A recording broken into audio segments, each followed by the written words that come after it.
Halo semua, kembali lagi di Diary Chat Family. Bagaimana kabarnya hari ini? Semoga sehat selalu ya. Hari ini kita lagi mau review tentang drama Cina yang sudah kita tonton. Tapi reviewnya ini berdasarkan opini kita sendiri ya. Jadi drama Cina ini judulnya tuh Decreed by Fate. Nih. Decreed by Fate. Oke. Nah, Decreed by Fate ini sudah tayang sejak tanggal 31 Maret 2022 dan memiliki 16 episode serta per episodenya itu cuma 30 menit aja. Dan untuk lebih lengkapnya kalian bisa tonton sendiri di Iki ya. Nah, ini sedikit penjelasannya. Nah, drama keluaran Iki ini mengangkat cerita tentang 3 orang yang terjebak dalam masalah percintaan yang lucu. Kisah ini bermula dari Ye Rong-er yang tidak ingin menerima perjodohan yang sudah diatur oleh pengurus Li Fei, pengurus rumah tangga Pangeran Lian. Suatu ketika ia menerima dekret kekaisaran. Setelah menerima dekret kekaisaran, Ye Rong-er, putri dari Lian Huang, terpaksa menikah dengan Yin Xisen, seorang bangsawan dari Jianan. Ye Rong-er dan Yi Xian belum pernah bertemu sebelumnya. Yi Xisen adalah seorang jenderal pelindung negara. Nah. Jadi intinya tuh berdasarkan yang kita tonton kemarin tuh, ini tuh tentang ada satu putri itu dari kerajaan, tapi dia nggak terlalu besar sih. Jadi tapi orang tuanya dia tuh meninggal dua-duanya, jadi dia tuh yatim piatu. Terus dia karena orang tuanya meninggal, jadi dia tuh dianggap sebagai pembawa sial. Jadi nggak ada yang mau ngelamar dia dan nggak ada yang mau nikah sama dia. Terus suatu ketika dia ketemu sama orang yang baru datang dari luar kota. Dan itu yang tadi disebutkan itu kan, dia ketemu habis itu si ceweknya ini lihat ada orang yang habis nikah, tapi yang ceweknya itu nggak diperlakukan dengan baik sama suaminya dia tuh. Terus dia berinisiatif membela dan dilihat sama yang cowoknya tuh. Terus yang cowok itu jatuh hati kayak gitu. Habis itu dia kan mau dijatuhin tuh sama pengurus Li Fei, Li Fei tuh. tapi dia nggak mau. Terus jadinya dia tuh sengaja bikin gimana biar dia tuh terlihat kayak bukan gadis baik-baik gitu loh ya. dia masuk ke rumah bordil gitu. Pura-pura dia bilang dia sering setiap hari ke situ gitu. Jadi tapi sialnya pasnya tuh ada lagi satu pangerannya itu, dia datang juga ke desanya ini pas dia nyewa satu tempatnya itu.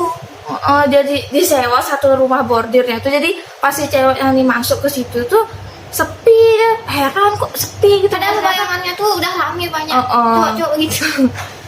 Itu dia minta bantuan sama pangerannya nih yang nyewa satu tempatnya nih, supaya dia pura-pura kayak udah sering ketemu sama si ceweknya nih. Lucunya kan dia pas ketemu sama pangerannya tuh pas pangeran lagi. Iya, dia pas lagi mandi kan, dia dikira sepi kan, dia ngeliat sana sini dikira sepi. Dibuka lah pintu satu tuh. Ternyata ada yang lagi mandi di situ, tapi disewa di situ kan satu tempatnya tuh. Jadi gitu. Terus nah, ayo kita tonton nih cuplikannya episode satunya nih. Episode satunya ini ya. Nah, sekarang kita lanjut untuk review cuplikannya tadi. Nah, setelah pernikahan dilangsungkan, Ye Rong-er mendapati bahwa Yi Xisen bukanlah orang yang baik. Ia mengintip dari balik jendela meskipun sebenarnya ia tidak melihat wajah Yi Xisen pada waktu itu. Akhirnya ia memutuskan untuk kabur. Dikira bukan orang baik, soalnya ada pelayan tuh ya. Kayaknya pelayan dari rumah bordir tuh, dia datang pas di acara pernikahannya itu. Habis saling hormat itu kan sama langit dan bumi, sama orang tua, sama ya semuanya.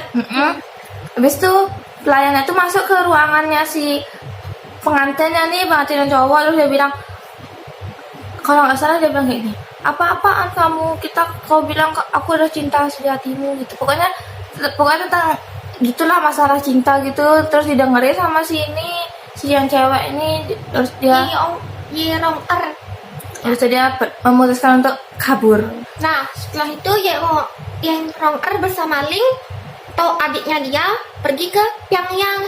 Di sana Ye-rong-er mendirikan balai Xingguan yang membentuk Bo Xingguan untuk membatalkan pernikahannya dengan Yi Sin-sen yang tadi itu. Demi mengurus perceraiannya sendiri, ia harus menjadi mak comblang nomor 1 atau petugas mediator tingkat atas. Ia pun mengurus berbagai kasus dan lebih fokus pada kasus perceraian. Jadi kenapa dia memutuskan untuk menjadi mak comblang? Dia harus jadi mak comblang teratas karena dia udah mencoba ke semua mak comblang untuk membantu mengurus perceraiannya dia, tapi nggak ada yang bisa bantu. Jadi dia memutuskan untuk menjadi mak comblang terunggul dan memutuskan perceraiannya sendiri. Lanjut. Dalam menjalankan misinya, ada 2 mediator yang juga bergabung dengan balai Bo Xingguan. Ye-rong-er menyadari bahwa 2 mediator itu mendekatinya dengan tujuan yang ia tidak ketahui. Yang lebih mengejutkannya lagi, ternyata dari 2 mediator itu salah satunya adalah suaminya Yi Sin-sen yang bersembunyi di sana. Nah, kisah mereka terus bergulir hingga menjadi kisah cinta segitiga yang seru dan lucu. Pada awal-awal episode, kita diajak untuk menebak siapa yang menjadi suami Ye-rong-er. Hal ini karena pada saat adegan pernikahan tidak diperlihatkan wajah Yi Sin-sen yang sebenarnya. Sampai sekarang, sampai kita udah nonton sampai episode 5, kita masih penasaran siapa sih yang ngajak nikah gitu loh. Belum ketahuan mukanya. Soalnya dia tuh dibilang tangannya juga nggak ada. pangeran. Terus kaisar yang memberikan titah untuk nikah sama Nikah itu. Jadi paksa. tuh nggak tahu, nggak kelihatan kok ini kayak siapa sih gitu di antara 2 orangnya, Curiga. siapa gitu loh. Lanjut. Lalu hubungan rumit pun terjadi ketika Ye-rong-er merasa ada benih cinta kepada Wang Xianxun. Pada akhirnya, siapakah yang akan Ye-rong-er tempat untuk berlabuh? Nah, saksikan terus ya dramanya. Si Fang itu bukannya yang itu ya, yang dia itu. manggil guru ke si cewek itu. Kalau saya sih suka yang si Fang itu. Gitu Enggak. kan. Tuh, ini loh si Fang itu yang ini. Nih, kita harus lihat. Ini Fang namanya, dia apa? Kok namanya apa? Perannya dia sebagai Fang. Terus ini siapa sih? Lucy. Apa? Siapa sih? Oni, atau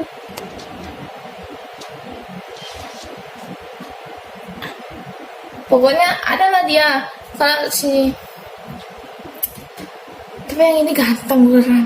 Kalau yang ini nih dia suka sama ini yang ceweknya ini, tapi dia kayak diam-diam gitu, tapi dia kayak lebih baik aja gitu wataknya. Kalau yang ini cuek sekali, sangat cuek dia perannya itu loh. Nah, menurut review kita ini Defeat by Fate ini lucu beneran. Kita nonton dari episode 1 sampai episode 5 tuh kayak semuanya lucu gitu loh. Bener. Ya kayak di setiap adegan itu kayak ada aja bagian lucunya gitu loh. Sama deg-degan gitu rasanya apa? Ikut terasa romantis mah. Apalagi pas bagian yang mereka bertiga ini sama ini pokoknya lucu beneran. Kalian tuh harus nonton juga. Rekomen banget buat keseharian. Jadi, bagaimana menurut kalian? Kalian akan watch atau wait? Oke? Sekian dulu video kita kali ini. Jangan lupa like, comment, dan subscribe. Dadah.